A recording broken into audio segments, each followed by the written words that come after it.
Oh yeah. BLUV, you want to do that one? Go ahead. Ladies and gentlemen, you are listening to 100.9 FM. This is KWTN, the Big Voice Radio. It is Wednesday. We are live at 5. This is the show. This is your host, Coach Q. And right here, BLUV's in the house. What's up, everybody? BLUV is in the house. BLUV is in the house. Also, we got Coach Chris in the house. Say what's up, Coach Chris. What's up, everybody? And ladies and gentlemen, we have a very special show for you this evening. We have a fun-filled hour of conversation going on about sports, and we're going to talk a lot about basketball. It seems like basketball season has come to an end. Well, us basketball coaches say it's all year round, but the actual season for the school come to an end, and it always seems like when we head out to the All-West Denver tournament, that seems like it's kind of like the icing on the cake for the season, you know. Mm-hmm. And so, that basketball tournament was this past weekend, and in the house with us tonight, we have a first-year head coach for a girls' high school team from Winnebago, Coach Marshall Bass. Say what's up, Marsh. Good evening, everybody. Hey, we need to get him a little name about something up here. Okay, well, think about it. Think about it. Marsh, think about your name there. Yeah. Comment down below. Down below. Yeah. Definitely, if you guys have a nickname, hey, any old nicknames that we could name Coach Marsh, kind of get him going. Please be G-rated. Oh yeah. Hey, but Coach Marsh, we're going to get into a good conversation with him about his first year coaching out to the All-West Native American Classic. And we were all out there, and he does have a lot to say, you know, because his team did very well out there, and we'll let him kind of brag his girls up a little bit later on in the show. But you know, as we always do, guys, you know, we have early shout outs at this show, you know, and I want to go ahead and extend you boys some time for your early shout outs. I know that you guys probably watched a lot of basketball and maybe some other sports too in this past couple of weeks since we've been on last. So I'm going to go ahead and turn the mic over to you, gentlemen. You want to lead us off, Chris? Go ahead. You want me to? Yeah. Well, I know we're going to get into it a little bit later on too, but I just want to give a early shout out to all our players that made their way out there, and we had one of our very own open some eyes out there. Well, I mean, I imagine they all did, but of course, you know how I am every time being biased. You know, when a grandson got opened some coaches' eyes out there and got picked up on a team that's going to be doing some more traveling. So we'll get into that a little later, but I just want to give a little shout out to my grandson, KJ Blackhawk. Keep doing you, my boy. Yeah, okay. Coach Chris. Yeah, and I just want to give a shout out to, you know, everybody, you know, all the parents and just all the spectators that went out and, you know, supported all the teams, because I know there was quite a few, and you know, it got pretty hectic and things like that, driving to and fro, and you know, I know some of us were penny pinching and you know, barely getting by, and I know it's a struggle, but you know, being out there and being present, I know it goes a long way with the kids. So shout out to everybody. One thing, give a shout out to the All West. The place where they held it, with 2 years in a row, no entry fee, and then we go to, you know, we're going 3-4 days out of the weekend, and you go to these big AAU tournaments, $50 to get in for a weekend, you know, or you're paying, you know, something like that, $10 a day or something. So You said 2 years in a row. They never charge. they never. See, I never been out there last year. All West never charges for entry to get in. I mean, it's open for anybody to go watch too. Yeah. And a lot of times they got community members from Lakewood and the Colorado area that come in just to watch games and stuff too. So Well, that's good. 3 years ago, somebody made money on you. Yeah. See, last time I was out there was when Baby Dave and those guys went out there after the 2015, and I think I only went out there that year and then last year and this year, and then the last time prior to that is when we played. yeah. So that was, you know, it's been a while for me since I've been out there. Yeah, BLUV thought they were going to charge, so he wore his ref shirt to the game and he definitely walked by and got himself in for free. Kind of told wifey to put that ref shirt on too. Hey, I ain't paying. Definitely had spectacles on too. And this guy here can call everything. But nope, that didn't even happen out there. Oh yeah. Hey, Coach Marsh, you got any early shout outs you want to give? Yeah, early shout outs. I want to give a big thanks and applause to Big Voice Radio, man. You guys are doing it. I feel like there's a big appreciation out there that needs to go directly to you guys. Some type of I know you guys get thanked and whatnot, but there needs to be some formal acknowledgement there. Maybe something to come on that. I want to thank. I know Chris kind of hit it on the head, but the parents and the supporters of the kids. Man, for you to uproot your life for an extended weekend out there, it's not cheap, man. I mean, you have your Airbnbs, your hotels, your food. Everybody wants to go to Dutch Bros, 6 times a day. It gets spendy out there. So wanted to thank all the fans and supporters and everybody that participated in the fundraiser that I did. It was kind of last minute, but we got some really good feedback. So if you haven't received your prize yet, reach out to me directly. We can get that going. I'm still trying to play catch up with emails and everything from work. And then one special shout out to Trayvon. If you're out there listening, brother, thank you. We ran into a little logistical issue with our jerseys. We had some pretty nice jerseys from BLUV at the school that were coming in, and they got stuck in shipping. So we were kind of strapped, and I reached out to Trayvon. He had maybe 2 days, and that's about when I found out, they weren't coming in. So he had 10 jerseys on hand. We had 9 girls, Nike jerseys, and he had my logo. Everything took him, a day and a half. He got it done. And so Trayvon, thank you. And another thing about that is he was kind of looking for a way to donate to the girls too. So he donated those jerseys to us, and we're, man, I don't know if we didn't have that, we would have been on, going to Walmart and looking at some reversibles because, we would have been stuck. So thank you. Yeah. Good one, Trayvon. That was good. Yeah. There was a couple of teams out there that was like that. I seen some like different type of jerseys, and then I seen, like, remember back in the day, you used to just put a piece of tape on for number 1. Someone had a jersey on that had 18, and then he used a marker and covered up that middle part, made it into a 0 and stuff. So we've seen them out there, So Trayvon, big shout out. You that short notice, you made the girls look legit out there, and that's pretty cool. Oh man, those some good shout outs. I'm just gonna piggyback off of what you guys all said, because I too want to give those same people shout outs. Trayvon actually was working on our uniforms. So I got to give a shout out to HCI, because HCI covered our uniforms this year. Oh. And but they were working on your guys' too while they were working on ours. So I know that he was doing a madman job, So Trayvon, thank you for getting everybody's uniforms all ready to go for All West. That was good. And then just a short story of what you just now said. So my first year coaching out to Denver was when Orlando, Lone Wolf, TJ, Dubs, and those guys were seniors, right? Okay. And we went down there and we was like, man, what are we gonna do for uniforms? Because we didn't have uniforms, and we figured out we'll go down, find some jerseys down, But I was a young coach. I was probably like maybe 22, 23 years old or something like that. And I get them down there. We go down on 16th Street Mall, down to Athlete's Foot, found some light blue t-shirts that were on sale for $3 a piece. We buy those, everybody cut their sleeves off. So, all right, you guys, put your numbers on the back. And so come out, somebody had number 1, just a line on there, had markers and stuff. And then as I was looking at everybody's uniform, then they start getting fancier and fancier. And next one, the last one, like had a applique designs and stuff like that, all marked down there with the number and stuff. But that's what we had to do for those uniforms that year. Who made that one up?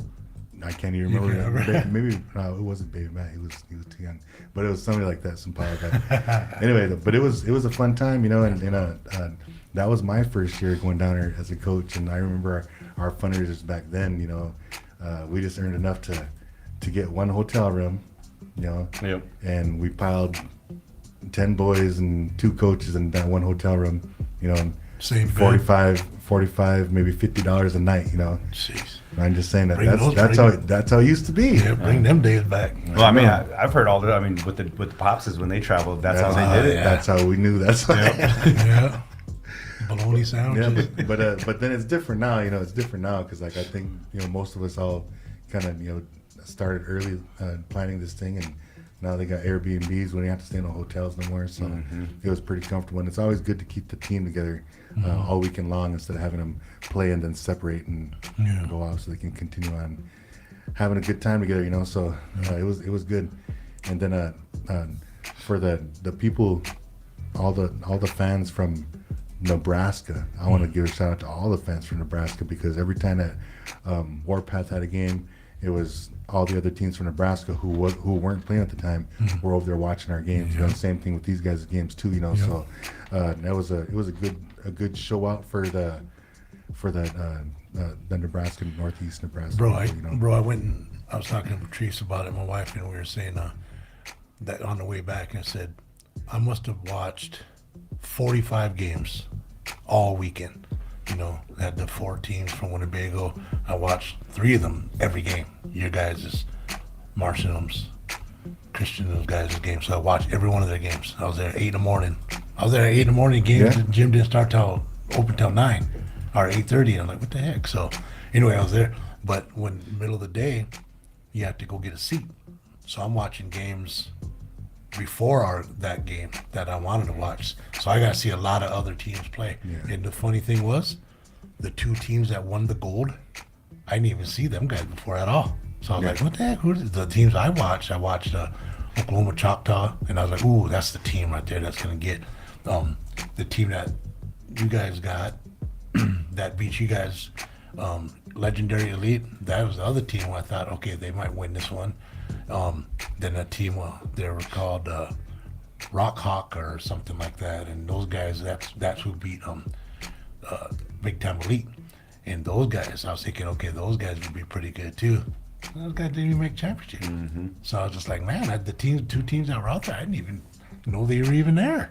So crazy. The talent level out there was nuts. Yeah, it was. It really was. I mean, it seemed like every court you went to, boys or girls, it was always like, you could always get about 3, 4, maybe even 5 really good athletes off that court right there as you're watching the games, you know.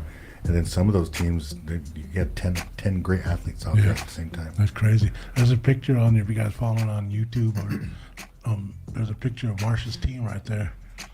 The gals. Good group of gals, young group of gals. Yeah. That's we're really optimistic about what their future looks like. A lot of these girls here they do play for Winnebago. The 2 in the back on the right, Jaya and Taviana, they're both seniors, and they play for different schools. But we were happy to have them. They were our bigs, and I mean they were banging down there all weekend. We have Letty in the middle, Miliani. I'm gonna go through because we have we have Lily Davis, so she's number 24 in the front. We picked her up at a Nabby, and there was a free agency down there. So we swooped her up. Then we have Kimmy, Cassie, Peyton. Cassidy. Cass. And then we'll share a nice little story about these girls when that time comes, and some Peyton Miller discussion. And yeah, I'm excited. Good group of girls though. Yeah, man, that sounds good. Hey, yeah. So there's been a lot of sports that's been going on in the past couple of weeks, you know, and I know my focus was on basketball, getting ready for that Denver tournament, but there was a lot of other things going on. The NCAA tournament was going on. Baseball season started. I think just last week or the week before was opening day, and you know, just a lot of stuff going on. Track season also started. Maybe I'm gonna just kind of touch up on track real fast, like before we kind of get into Coach Chris's topic of the day. But yesterday, Winnebago High School had I believe their second track meet. They had one last week.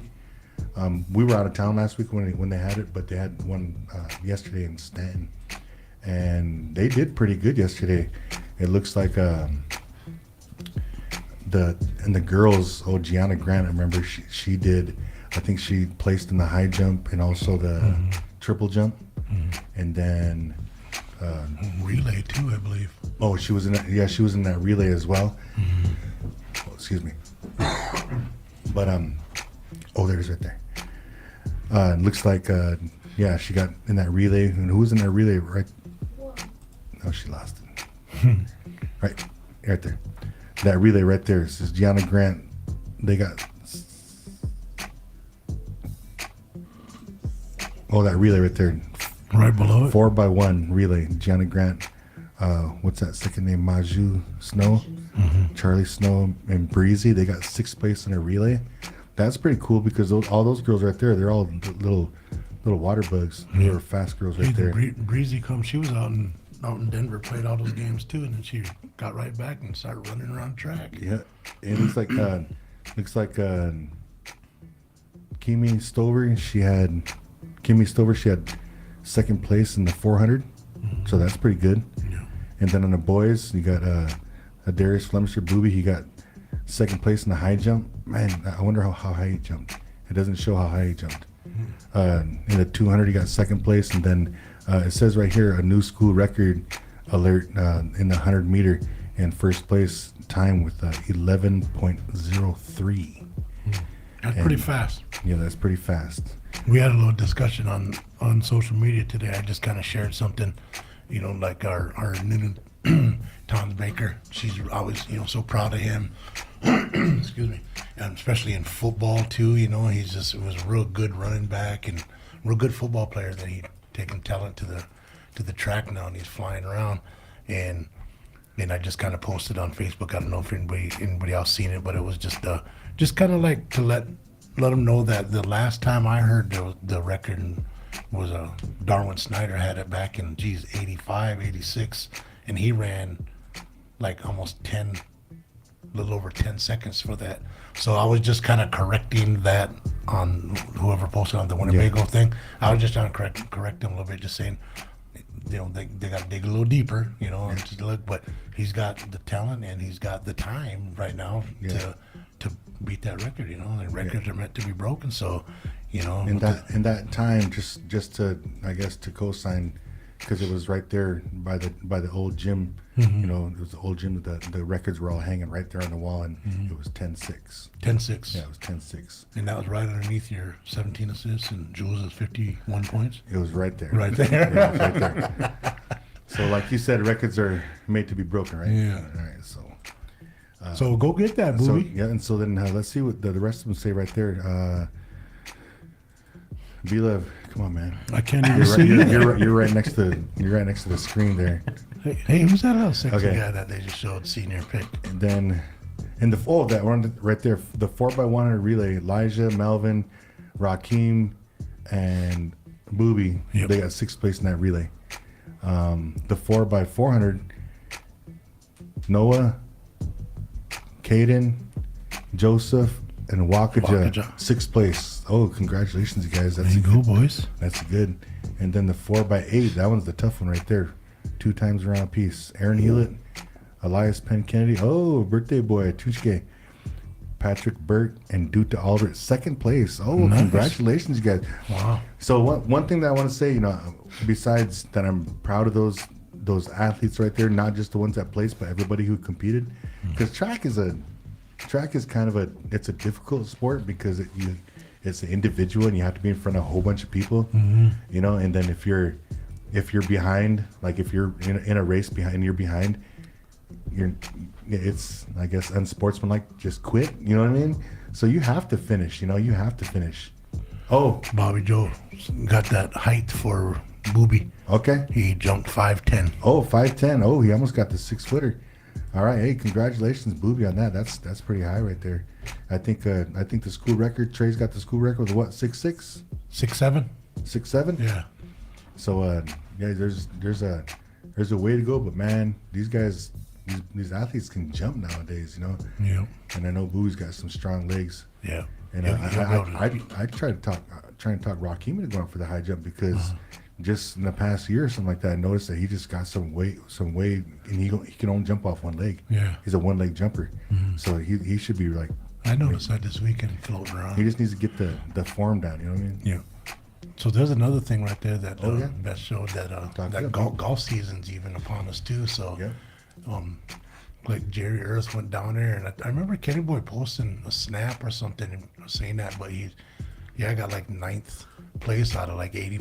Was it 85? No, wait, that was his score. But he said there was a lot of I think golfers he said down there. 70 or 77 or something like Yeah. that. And he got ninth place. Ninth out place, of, yeah. Ninth place out of like 70 something. But his golfers. score of 85, you guys know as well as I do, to break anywhere in 80, 85 to 90, that's a good round for us guys. You know, Kenny Boy shoot that left-handed.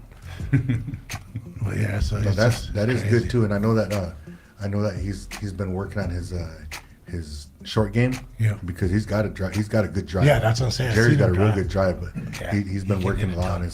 on his short game. Yeah, he can hit a ton. Yeah, Down in Beaver shout too, out, that's a tough course down there. Yeah. Beaver's a tough course.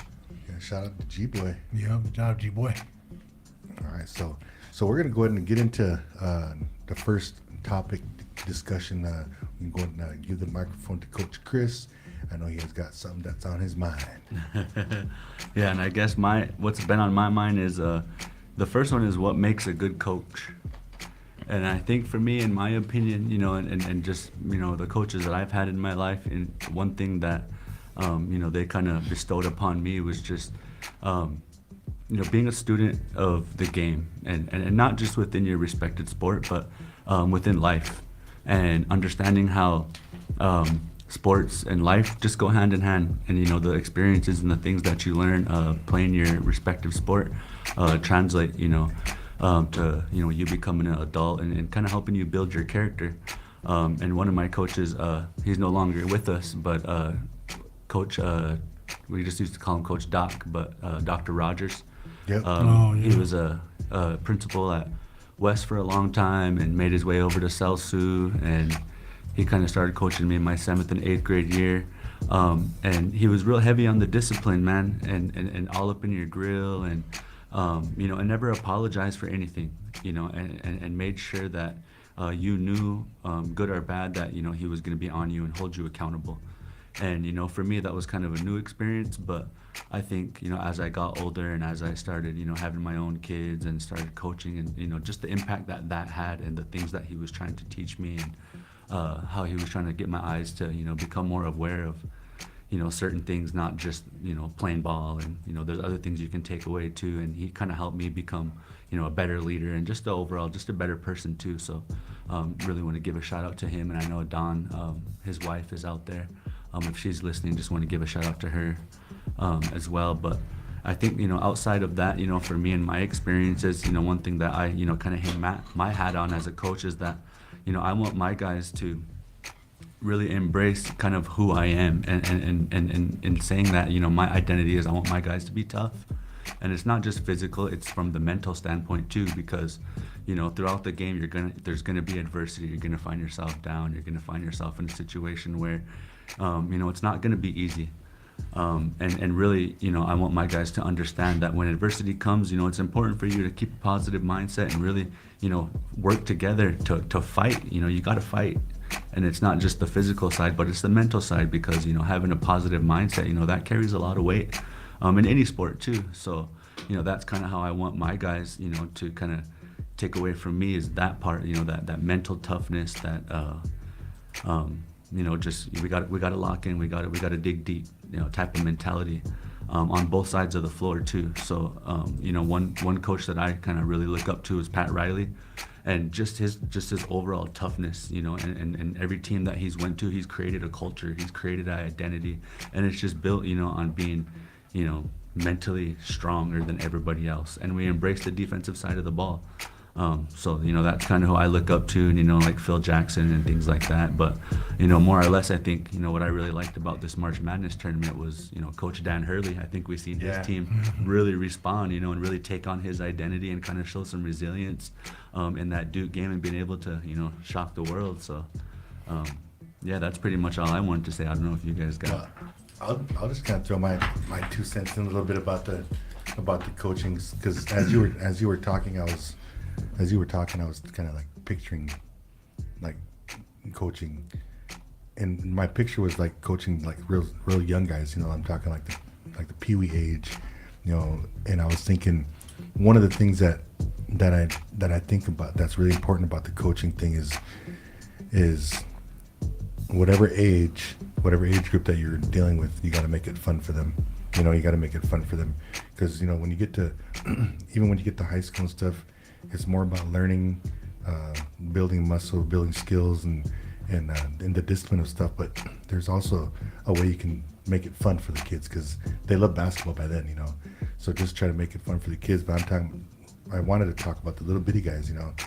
I think the coaches, their personality is probably real key for each community, because like in our community, you know, a lot of the young guys, they respond to Coach Chris. A lot of the young guys, they respond to like Coach Huge, to Coach Randy. You know, people that kind of been on the bench for a long time. You know, the kids see them as the bitty guys sitting on the bench, and they're still there. So when they get to that age, they're like, oh, this is my coach, you know. But I think the personality, I see Chris make it fun with his boys in practice. I know that, and I've seen Randy do it before. I've seen other coaches just make it fun for the kids in practice, and at the same time they're learning stuff, you know. And one drill that I used to do with every age group that I've ever coached before, is the 3-on-2, 2-on-1 fast break drill. As soon as you say, all right, you guys, give me 2 down there and 3 lines right here, they already know what they're doing. They all sprint down there to get ready, and it's just like you can see the happiness in them, because they love that drill so much, you know. And so like yeah, make it fun. I guess that's where I was gonna get at with the coaching part, you know. And then as long as you're dedicated, and as long as you're committed, just say you're only gonna do it for 1 year. Just say you're only do it for 2 years. As long as you're 100% committed, that you'll drop whatever you got for the success of your team, whether it be winning is going to be your thing, or whether it be just be the learning part is going to be your thing, you know. But you got to dedicate your time to it, because if you don't, then the kids are going to see that, you know, you don't show up to practice on time. The kids are going to say, well, my coach don't show up to practice on time, why should I? You know, so like, you know, just be there, be accountable, and just do the best teaching you can. I mean, that's what I got to say about the coaching thing. So I remember you said one time, Kimi said, you made him run in practice because he was late. Here you said, well, I rode with you.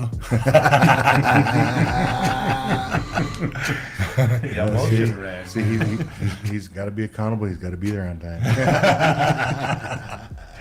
That's all I have to say about that.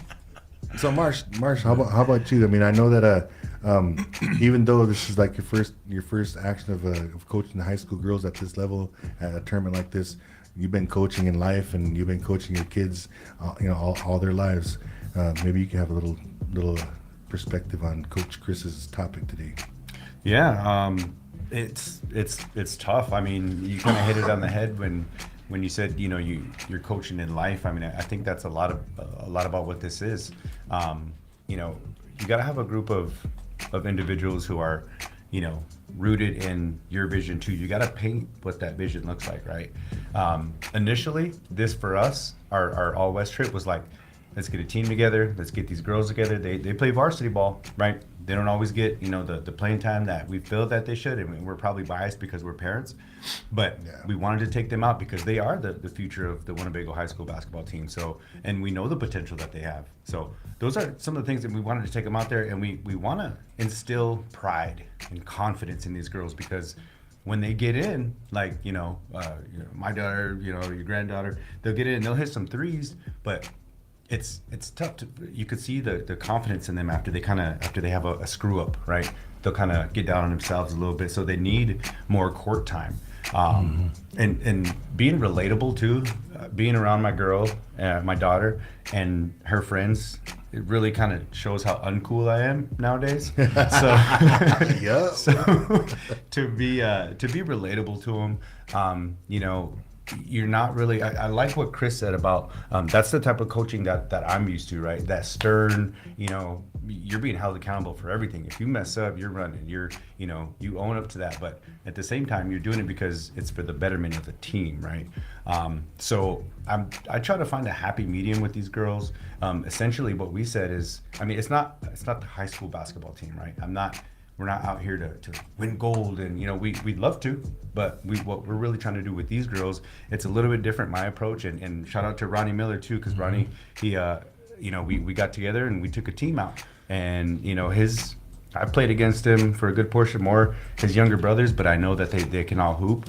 And I really want to, kind of thank him too, because it's their team essentially, right? So even in our little huddles and a timeout and warm-ups or post game, we want those girls to speak up. You guys are young leaders. We want you have a voice, use it, right? So that was a lot of kind of what we did out there too, was, you had Bunny really voicing her concern. You had Lily from Flagstaff or Scottsdale, wherever she was from. She was voicing Jaya. I really wanted Jaya to get in there because Jaya Snyder, she's a senior. She knows what has to get done. Every one of those girls do. But, what I don't want is for them to look to me or Ronnie to like, what do we do? We know what you guys have to do, and we'll give you guys advice, and we'll kind of guide you in the direction. But what we really wanted to do was let them kind of use their voice, and they did. And man, we were proud of them after every one of those games, win or lose. We were very happy. But yeah, I mean, you have to be relatable, and hold them accountable to a certain extent. And I'm sure it'd be different if we were in a high school setting and I was the high school basketball coach, right? Then that discipline comes in, then that running, then that, all those things. But right now, man, we're just having fun and we're getting them ready, and hopefully they'll be a little bit easier to coach for whoever's coaching high school girls basketball. No, that sounds good. That's good. That's a good way to look at it too. Nate BLUV, you got anything on a topic of the? Well, you guys know that I've been telling you for years that I never was a coach. I just know the game. I'm not the smartest or the best to ever do it, but I know the game of basketball. I was around it my whole life. We need to record that part. Record that part right there. It's the first time I ever heard that. It's not. Well, I'm old now. Oh, okay. I can still put 30 up on anybody, but my knees ain't gonna let me do it. So, but like I said, I never really was a coach, so I don't. I'm sitting at the game, Ronnie and Marshall over there on the thing and on the bench and letting the girls run and do their thing. And there's times where I'm like, dude, call a timeout. Marsh, timeout. Hollering from over there. And then Marshall's over there jumping around doing cartwheels and, smiling. I was too. Yeah, so that kind of stuff, so I'm just like, and I'm sitting there like, okay, Marsh kind of instilled it into like, let's go out and have fun. And I always say it's more funner to win. You either win or you learn. You don't lose. You just learn something. So I'm sitting over there, coaching from the other side, like what I can see in the game. I know Marshall played ball before. Ronnie Jr. is the best ball player to ever come out of Macy, Nebraska, in my mind. I'm like, they know how to do this, but then they both had that thing. It's just, like you said, let them voice and let them figure it out, And they had funner. They looked like they had fun. I mean, you're going to get them girls missing shots and getting down on themselves. And I want to share a story real quick. And then if Bunny's listening and if Serenity is listening, so Seren usually kind of gets on Bunny a lot. That's her daughter, and she expects the best out of Bunny. And sometimes Bunny has that. She'll get that. If she thinks she's messing up or she's overdoing or she's tired, then she gets that look on her face, and her mom knows the look. So she's over here hollering at Bunny, take that look off your face. She said, I talked to her in between games and said, if they see your teammates see you have that look on your face, then they're going to be down. So pick them up and do this and that, do whatever here, So anyway, one time Bunny got down on herself and she sat at the end of the bench. They called a timeout. She's still sitting there, not in the group. Serena's trying to catch her attention. She's not looking up there. Yeah. So finally, they got done at the timeout. And then they bring the team out there and go, and then they're all sitting there. She's still sitting at the end of the bench. Pretty soon, Seren said, all right. She started walking over there. Bunny jumped off, went and checked in the game real quick. She didn't want to hear what her mom had to say. Seren actually told me that on Monday morning. Oh, yeah. So anyway, I mean, That's but yeah, as a parent, what she's doing is like, it's like same with Tisha and Cass, if they lose a game or if they think they played bad or then let them cool down, and then when they're ready to talk about the game, then you can go in and just say, well, then have your little opinion with them. Yeah. So Tisha does that with Cass. So when Seren does that and she starts saying that, it's just like me and Seren are on the same page. I'm a grandparent, so I said I don't really get after my grandkids, but Yeah, Serena has every right to it. And it was just something crazy. That's It a was good funny. story. And then she said to Ronnie, she said, "How can you put her back in the game?" She said, "She just checked in by herself. We didn't put her in. She's seen her coming. That's why." We had 6 out there to figure someone to sell out. Oh, that might have been it. Yeah. Somebody sit down. Yeah. It's like, who am I going in for? Like, what? That's fine with that one. Anyway, yeah, shout out to Seren too for being the parent that you are like that. Hey, that's a good stuff. one, man. And you're gonna only hear these kind of stories right here on 100.9 That's FM. right, that's right. KWTN, the Big Voice Radio. We got Coach Chris is in the house. We got BLUV is in the house. We also got Coach Marshall Bass in the house with us, ladies and gentlemen. And we're gonna move on into this discussion of how our teams did out there in Denver. And I'll just start, and I'll kind of be quick about mine.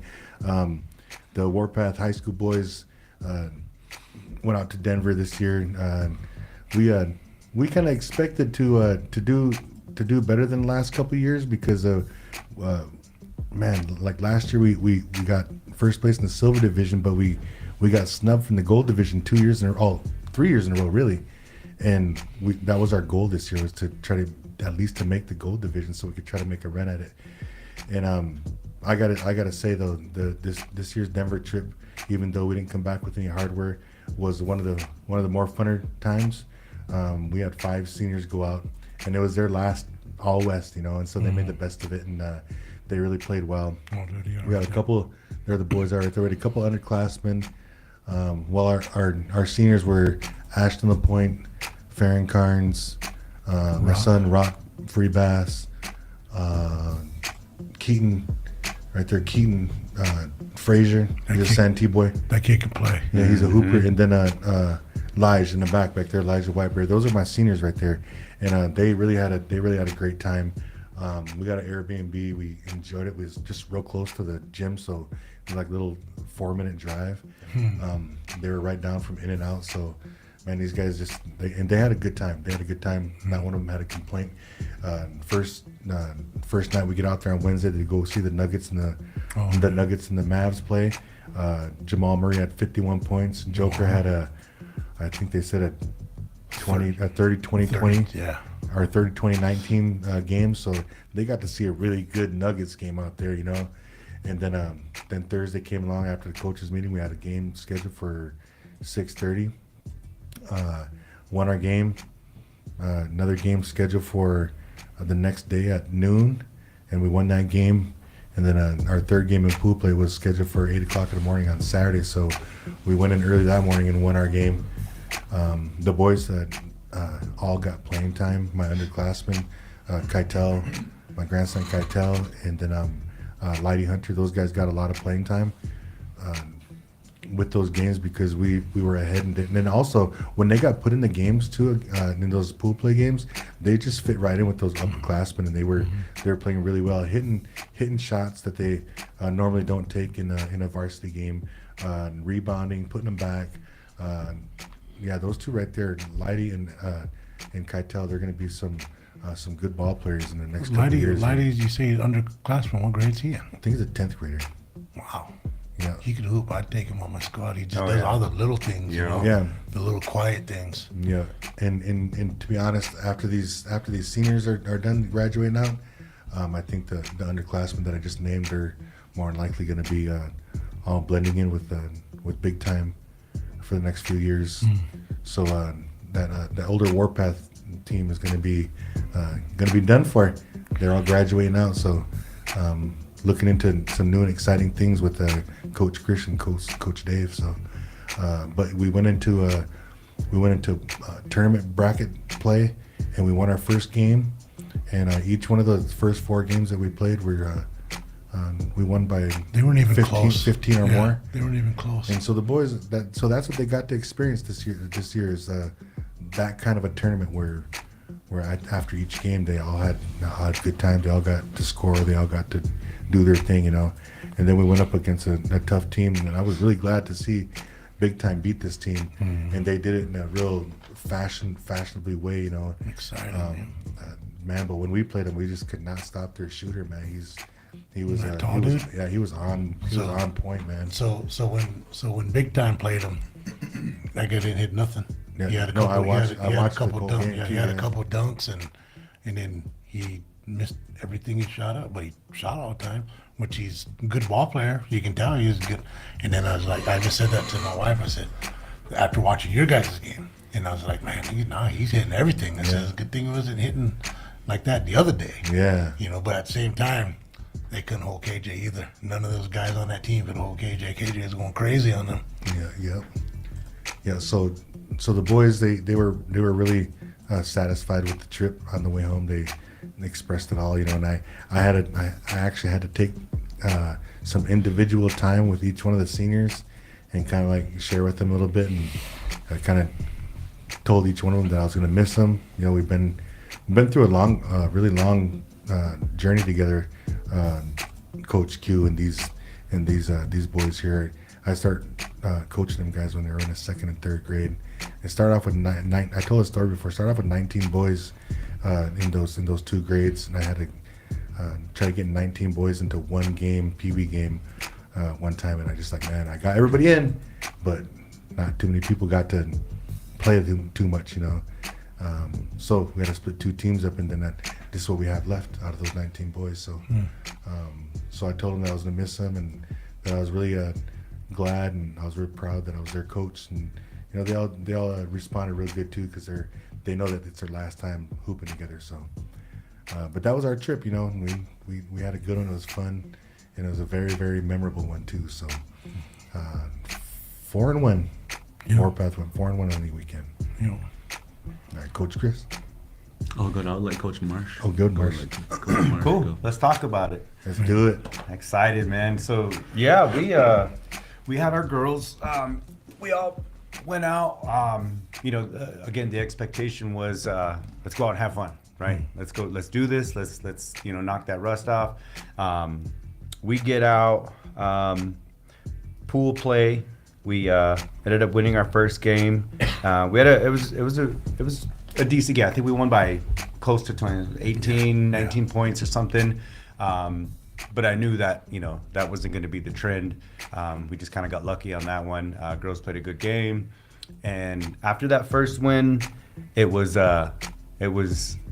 perfect. And for me, it was great. It was like, okay, we're coming out to Denver, and it was awesome because it was me, my wife Nicolette, Millie, who played, and then her sister Nadia, who's down at UNL. We had to stop down at their campus, pick her up, and then our youngest daughter Nori. And it was cool. I didn't know what to expect as coming out, coaching, doing what we're doing. But that first one, and my mom and dad came too, and Stewie came with them. So we all stayed in the same Airbnb, and after that first game, I was pretty hyped.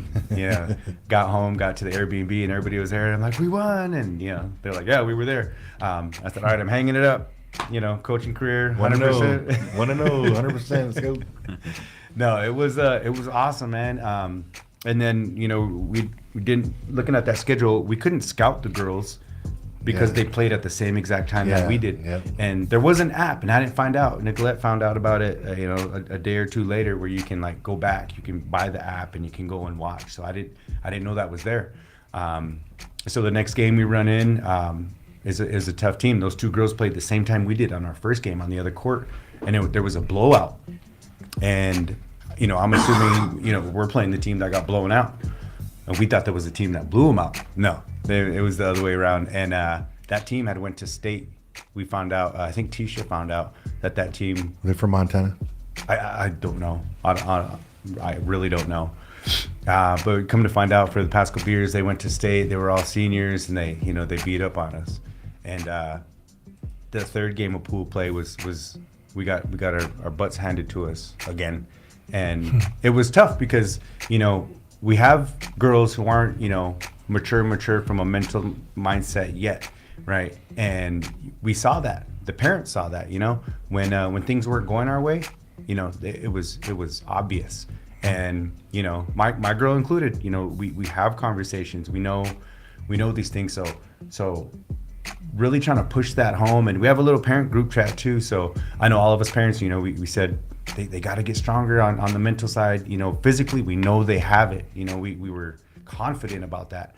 But it's like Buff said earlier. One of them put your head down, and then it's contagious. Mm-hmm. And so we got through those 2 games, and we were seeded 7th. And we were going up against Meskwaki in the first round. And so they were the 10 seed. There were some young girls too. And man, those girls, they were tough. I think halftime, I mean, there was a total of like, 22 points or something, right? It was a low scoring game, back and forth, a lot of defense. And it was tough. We were down the whole game. And our girls, we weren't really getting frustrated, but we just like, we can't score, they can't score. We were slowly closing that gap a little bit. And then, the end of the second half there went into overtime. And then so in overtime, we kind of had a lot of back and forth too. And then we went into another overtime. So we had a double OT game. And at that point, if you have a close game like that, the crowd starts to build and you kind of get, some of the boys from the other team, some of the girls, just some random parents. And so I didn't realize that we had a decent crowd there because I was locked in and double overtime. And, it's win or go home at this point, right? And so we have Jaya it was in a double overtime. Jaya made a defensive play and forced a turnover, and the girl tried to pass it to her teammate and overshot it. And Peyton Miller, youngest one on our team, goes down, gets the steal, and goes up contested. And mind you, there's like 15 seconds left, right? 12. Goes up, boom, ties the game, because we were down 2. Rolled it in, hit the backboard, and it rolled around a little bit, and it went in. And everybody jumped up. It was tied up. Go ahead, Rob. Yeah, no, and you got that. You get. It's a goosebump story every time I tell the story. Every time I think about it, my arms, So kind of the same thing. They get the possession again, and then they go down. I think they like missed the shot. No, it was so a bad pass. They come back. Their tall girl, they threw it at her feet, and then our tall girl got it, and she threw it up. Threw it straight to her. Yeah, to Peyton on the same area. When they dribbled through like 3 of them. And highly contested, even more contested than first shot. Yeah. And I swear, me and Buff were talking about it. And mind you, the clock's ticking down. There's a couple of single-digit seconds, and she goes contested against a couple of them, and she goes up, and the way she shot it was way on the side. Yeah, it was like, when you like you're shooting a 3 from the corner, and somehow once in a while it hits off the backboard. You're like, how did that even go in? Yeah, it was like that. It was a high off the backboard shot. And it drops. Yeah. And dude, everybody goes crazy. Yeah. Pilar posted the video on Facebook, and it got some. That's gonna find it. Yeah, she on there. It looks like it's the same video, but it's two of her shots. It's her last 2 shots are the same. She took the shot at the same place. Yep. Within those 12 seconds. Dude, it was. I couldn't believe it. Like, for us it was huge because like we didn't want to go out there, and lose on the first game. Yeah. Yeah, I think we had this. There it is, right there, ladies and gentlemen. If you're watching on Facebook or YouTube, you got to check out this video. Peyton's mom got this video. I think that was the first. That's one the first one here. Yep, to tie the game. Goes in. Yeah, see it hit and rolled in. And then here's the second. Yep. Time running out. Oh, she dribbles, crosses her over to the rack. Oh. Yeah, Look at the crowd. I seen Time Mill too. When that second shot comes, her dad really jumping around over there. Is that on the first left side. one? Here, watch. Where's Marsh at? Okay. Watch Don't look at me. Watch Marsh on the second one. Look at him. Where's he at? He's up there on top, right by the scorekeepers. Oh, yeah. Get up, Marsh.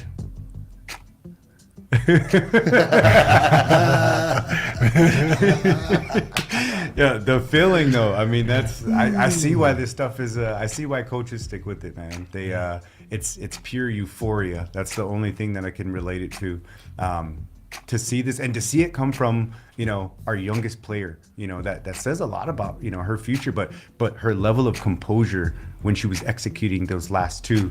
I was blown away by how locked in that she was. I mean, she showed no fear in that. Yeah. And, kudos to the rest of the team, right? I mean, she's not doing it by herself, right? Yeah. A lot of this, you had that Jaya forced turnover and then that rebound and kick out, but God, kudos to the team. I told Marsh prior to that, I think it was after that first game or the last game in pool play, I kind of mentioned to Marsh that after I said, when Bunny's out, Bunny and Cass are out, and that other little girl, number 24 there, I said, the ball handlers, I said, if because that little 24 is scrappy.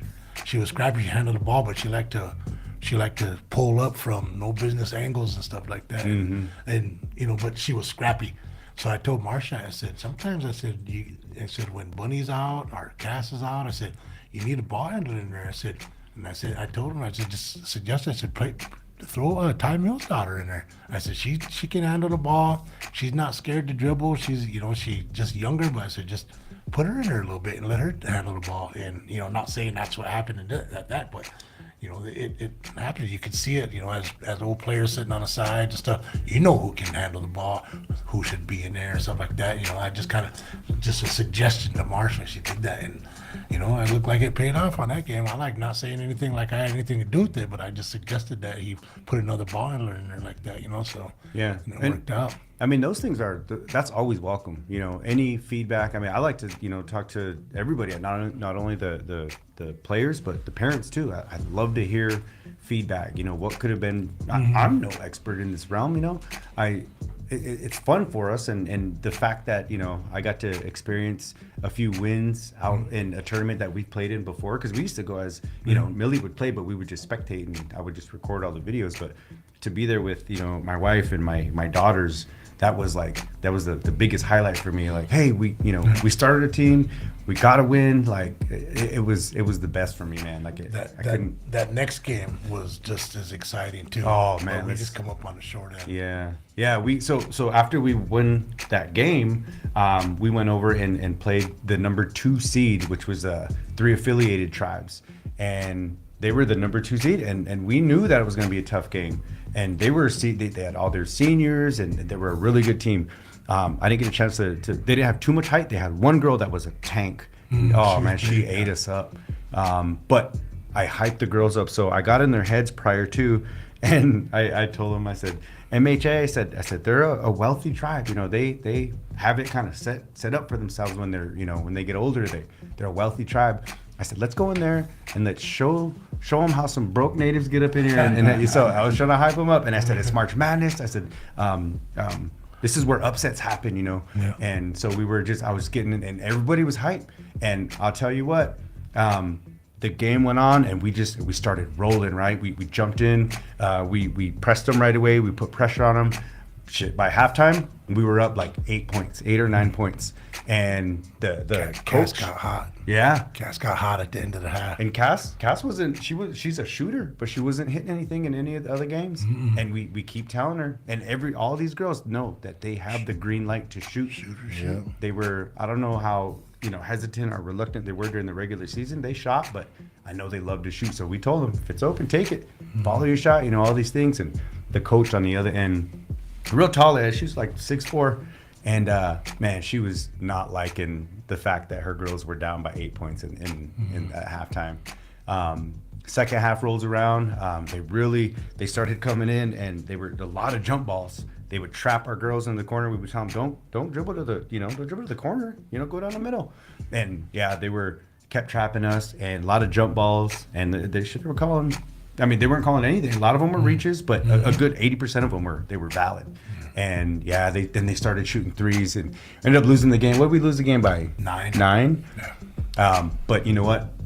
Kudos to those girls, because I mean, for a second there, we were at an all-time high, right? Mm-hmm. Coming from a couple of those first games to not doing so well and getting a few blowouts, to coming to this game playing the number 2 seed and almost upsetting them. Yeah. At the end of the game, not one girl hung their head during the game. Not one girl had that negative anything. Yeah. Like they were like, this is it. Yeah. They knew it. That's good. And man.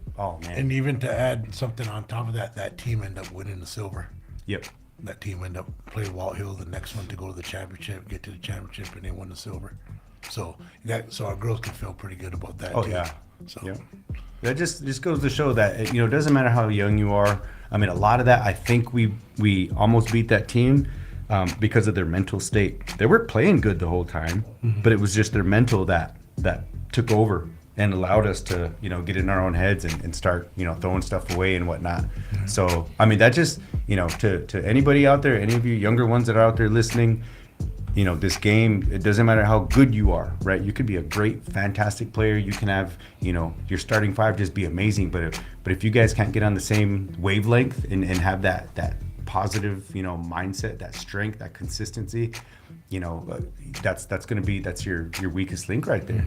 Yep. You have to be consistent. So those girls demonstrated it. So, Supreme Elite girls, fantastic job. You guys had a lot of support out there. We were doing updates every time we won or lost a game. We posted it and, kind of gave a brief little summary of what happened. And yeah, a lot of support out there and a lot of people, looking forward to what you guys are going to do next. And I'm telling you now, Supreme Elite, we're not done. We're just getting started and it's fun. I don't want to stop. Yeah. Now, I just want to say one thing then, Marsh. First of all, thanks for sharing your experience out there. That's kind of what we try to do up here is get those stories, the experience, so other people can hear our stories and maybe that'll motivate somebody to maybe do something good for our kids or maybe pick up a whistle and try to coach a team or something like that. So it's always good to hear stories. I just want to piggyback off one thing we said about that word euphoria. So my nephew right here, Chris, he was part of a team we took down to Denver a long time ago. This is when he was a freshman, and the seniors that year was Jeff Barrage, Matt Cleveland third, Gary Fierro, but Gary didn't go though because Gary is locked down, and then Ryan Blackcock and Kenny LaPointe, and so my story in a nutshell, we were down by 13 points with less than a minute left in the game. We put on full court press and we beat them by 3, and we played Crow Nation 6-6, 6-5, 6-4, 6-3, 6-1. And we beat Crow Nation. And like you said, as the game's going on and it's getting hype and it's getting deep and it's getting exciting, more people show up because they hear the screams of the crowd, stuff like that. We came back and won. And I wrote an article about that game because it was something I never witnessed before in my life. And it was called the Mile High Miracle. And I put it in the Winnebago in the news. I'm gonna try to find that sometime. But yeah, I'm glad that Beth got you, she said. Yeah, I'm glad that my sunny boy Chris was over here and he's part of that team, because that right there is when I started being serious about coaching. Yeah. I coached for years before that, but about being serious about it, and that's when it started right there because of that same feeling you're talking about. Yeah, that's cool. All right, hey, we're gonna get into big time. Coach Chris, you got the mic. Yeah, and before I get started, I just want to kind of make mention that, for our team, we're a super competitive team. And our expectation is to go and compete against the best of the best every time we step on the floor. And I just want to make that clear because, Denver was fun. I think the boys all enjoyed themselves. This year, we got an Airbnb. We got to hang out. We had a lot of amenities at our Airbnb, but I think we knew why we were all there. It was more or less like a business trip for us all. And in a way, it was kind of disappointing because we didn't achieve our goal. And one of the teams that that we lost to, the Rockhawks, we felt like we could beat them. We felt like that we matched up well. We felt like there were certain things that we can do. Unfortunately, we came up a little bit short. And we thought, going 3-0 in pool play, that we would catch a decent seeding. I think there's a lot of respect for Legendary Elite. And those tourney makers, they know who those guys are, as well as Missouri River Elite and all them top teams and stuff like that. So, we didn't quite really catch the break that we were looking for. So our path was ultimately, a lot harder than we expected. But at the end of the day, our mantra, within our group is that, in order to be the best, we got to beat the best. And every day, we when we're, not competing against teams, or we're not on the tourney trail, then we should be in the gym lifting weights. We should be in the gym, working on our game and getting better. And when you have Dave Winget as your coach, it brings a lot of confidence, to you as a player. And just being David's brother and sitting there, having him by my side and being by his side, it boosts my confidence too. But at the end of the day, he's a competitor, and we don't like to lose just as much as those boys don't like to lose neither. So I think that's where the disappointment comes from. Our goal wasn't to go 3-0 in pool play. Our goal was to go 8-0, win the whole thing. And that's always going to be our expectation with any group that we bring anywhere. And, the boys that been with us, those sophomore and juniors that went last year, you know, they know the expectations. You know, they know why we go to these tournaments. They know why we do what we do. But ultimately, at the end of the day, you know, one thing that I want to share with everybody is that after all of the games that we had, we meet up back at the Airbnb, and then I just start kind of preaching to the boys about certain things. And a lot of what we talked about was just the mental toughness side of it. Because there are teams that are going to be better than you. There are teams that are going to do exactly what you do as far as getting up and down, pressing, shooting threes. Everybody kind of plays the same, but what it really comes down to is just that adversity. Can you overcome that when you're down? And those were the conversations that we had, and I think that's what was carrying us too, for the most part. You know, because that legendary elite team, they're not a pushover, or you know, they're not an easy team to compete against, but. You know, before that game, I spoke to the boys about, you got two options. We can lay down and we can let these guys beat us and let everybody give them the glory, or we can go in there and kick their and put ourselves on the map. You know, and we could really take this to heart and say that, you know, we came out here as nobodies and we leaving as somebody, regardless if we win the whole thing or not.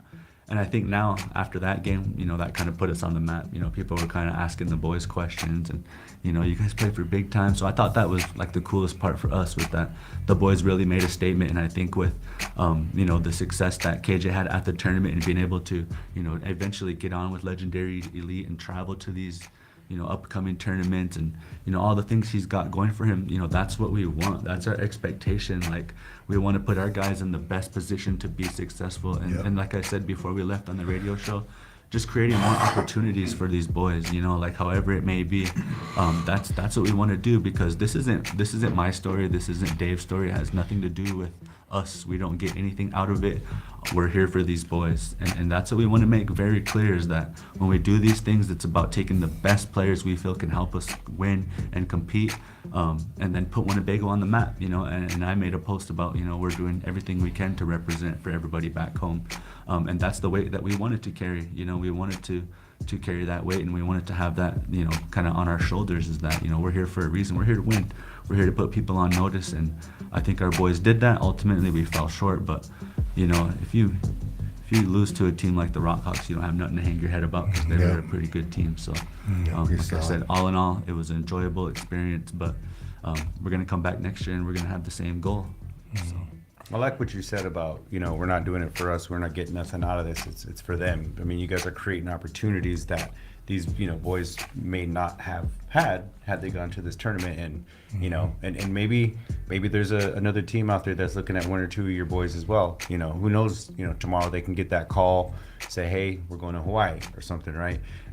That's good. But that game that he's talking about, where BTE and Legendary Elite met, man, that was, in my eyes, that was the best game of the entire tournament. Same. I feel the same way. It was an exciting game. You could see that the confidence in the Legendary Elite team. You could see how high it was, and then you could see in the second half when after KJ hit that three-pointer and one, then it's like pop their balloon, and they start deflating after that play, and then after that, then it was just, you know, Big Time was just in control of the rest of the game, you know. Yeah. And that was an awesome moment to be there to witness that. Just that shot alone, but how it changed the game. That you can't count with that game. KJ had a big game on scoring, but there's two. I mean, that whole team. Chris's boy Age, he handles the ball. He's just as fast as anybody out there. And he, you know, there's times you can get a little out of control where Dave will have to get after him a little bit and set him down and slow him down a little bit, you know, and calm him down. But you know, everybody did their part. But the two that I think really, it would have been a short weekend, I guess, a long but short weekend, is if Les and Amy's two boys weren't there. Big boys. They like to bang. They do. They like to bang, and they like to just do all the little stuff. So I mean, the one got hurt. The older boy rolled an ankle in one of the games, and he didn't want to. He said, "I'm not done yet. I want to play." And you can see him limping, but next thing you know, he's flying by the rim and beating people shots up and getting rebounds and kicking them out and stuff like that. So those two boys, it's good to have them back in Bagel Blue too. Absolutely. Yeah. So yeah, they're both animals. They are. And it's I And I love wanna- to watch them play. I want to give a little credit to Dave too, because his vision that he sees when he watches teams, when he scouts, the things he comes up with, it's next level. It's next level. You don't need to watch a game for too long to understand what they're doing. His IQ and his knowledge, it's ridiculous. Like the game is so simple for him, and you know, it's just a pleasure. Like, you know, my boy being able to play for him, and you know, it's a unbelievable type of experience, you know, as a coach and as a parent, because the things that he does, the plays that he draws up, the things that he says, I mean, it's all just next level stuff. So huge shout out to Dave for bringing all that and doing it all for these kids, because he don't get paid not $1 to do any of this stuff. And you know what he brings to the table, you know, it's a lot, and I know there's a lot of schools that would definitely pay for that type of leadership and experience. Well, he's probably the best Native American ball player to ever play around here, you know. So he's got all that, all the different coaches that he did when he was playing at Division I schools and pro ball, and so he take a little bit of all of that stuff and he brings it and what he learned and stuff, and yeah, the IQ part of it, you know, like you said, hit it on nail on the head. So they learn from the best. And I'll just finish it by giving a shout out to our only senior, Mr. Preston Blackhawk. Yeah, definitely. He did an amazing job as far as his self-control and not losing his head, and just developing and getting better. And you know, as a young man, you know, Preston's character is through the roof. And if you don't know Preston like that, then you know, you're kind of missing out on just him as a person, because what you see on the floor, he's nothing like that off the floor. He's a great kid with a lot of character and high personality, and he's just fun to be around. So shout out Preston. Yep. Marsh, did you have any seniors on your team? Just our two bigs. Oh, yeah, and a that's little right. correction, I had all sophomores and seniors, but we do have Bunny, who is a junior. I know Nicolette just texted me and she was like, Bunny's a junior too. So I just wanted okay. to make that correction. But yeah, no, I mean, those two, I think Taviana, I think my mom said that she received some type of recognition for her play, where she went to school. And I mean, Jaya, we saw Jaya, we played her a couple times, and you know, she's a banger. And what I like about it is she really don't have too much emotion or whatever. If she's tired, she'll flex her jersey, she'll sit down and do her thing, and she'll get right back out there and just start banging. But yeah, she actually, if it wasn't for Jaya's free throw, she had 2 free throws at the end of that one, and we could have won the game, but she made it more dramatic, and we went in, and she missed 1 free throw and then made 1 free throw. So She just did that to you. yeah, guys. I know she did. She's smart. Oh, but the other girl, I believe she went to school down in Decatur, Lions Decatur. I think it's Lions. Yep. Yeah, and that's Delmar's daughter. That's right. Okay. Yep. Yeah, she was a hooper too. I saw her get awards down there too. So. Oh yeah, they were all banging down there. Well, hey man, so we've come to the end of the show, guys, and I'm gonna go ahead and just kind of close it up. I want to say thanks, Marsh, for coming up here, spending some time with us. You know, we try to get guests up here to visit with, to tell their stories. You know, like I said earlier, just so the community and the parents and the kids get to hear it come from you about your thoughts and your feelings about what had gone on in Denver. You know, so I do want to say congratulations to little bro, because we talked down there, and I told you that, you know, that I saw something, a sparkle in your eye after that double overtime game, and I really appreciate that. I really like that, because I look at our community, and you have a lot of people kind of stepping in to coach these younger ones, you know, and then it seems like they're mostly always parents of kids that are playing, you know, and so I'm like, hey, let all the rest of their classmates take advantage of what you know, and what you can do, what you can teach these kids, you know. So I just want to be a I guess a person to encourage you to continue on. I heard you say that already, but continue on, and continue on, and it gets funner, it gets funner, and you got your daughter Mills, she's gonna be before you know it, she's gonna be out of high school, and then you already got this thing going on where you got that feeling about this coaching thing. You got a little one coming up. Mm-hmm. Now just imagine how that can work out too by starting young. Our daughters are in the same grade too, so Oh, They're best friends, man. They're like, What grade are they in? Kindergartners. Kindergartners. Hey, that's where it starts right there, guys. Hey, shout out to Nori. Nori, if you're listening, she's tough. We've been having her up at the Y doing some stuff. She started playing at the Y, and I look at some of my TikToks. I got some little highlight reels of Nori. Her first time. She's a natural. She's gonna be a problem later. All right. Yeah, I'm just gonna go ahead and BLUV. You want to say that one up there? Yeah, if you guys, Beth has it pulled up there. Like I said, I tried to give a shout out earlier to my grandson, KJ Blackhawk. He made that team that you're talking about, the legendary elite. They picked him up. And they're going to be flying him all over the country for the next month and a half. He's going to Honolulu. He's going to be going down to Phoenix and all over the place. And then he's even doing his 17U national teams where he's going to be going to Vegas and he's going to be going all over the place. So this kid can play ball. He's got all the support from family and friends and, the town, even though he goes to high school in Bancroft. But here's another thing. He just got selected to the first team all-conference team for the East Husker all-conference team. First team, and then his partner there, Jaden down there, he got second. Both them kids can play. And I remember some old pictures. Quinn said both them boys were on Warpath back in the day when they were young, coming up too. So Yeah, those are two of the starting guards we had back in. I believe they were in third or fourth and fifth grade. Oh, fourth, fifth. Yeah. Yeah. So just Pretty congratulations, KJ. Yeah, congratulations, you boys. All right, guys. Hey, well, we're going to go ahead and close up shop, guys. I just want to say thanks for all your guys' information, your guys' expertise here on the show. So, ladies and gentlemen, until the next time we meet, this is the show. You're listening to 100.9 FM, the Big Voice Radio.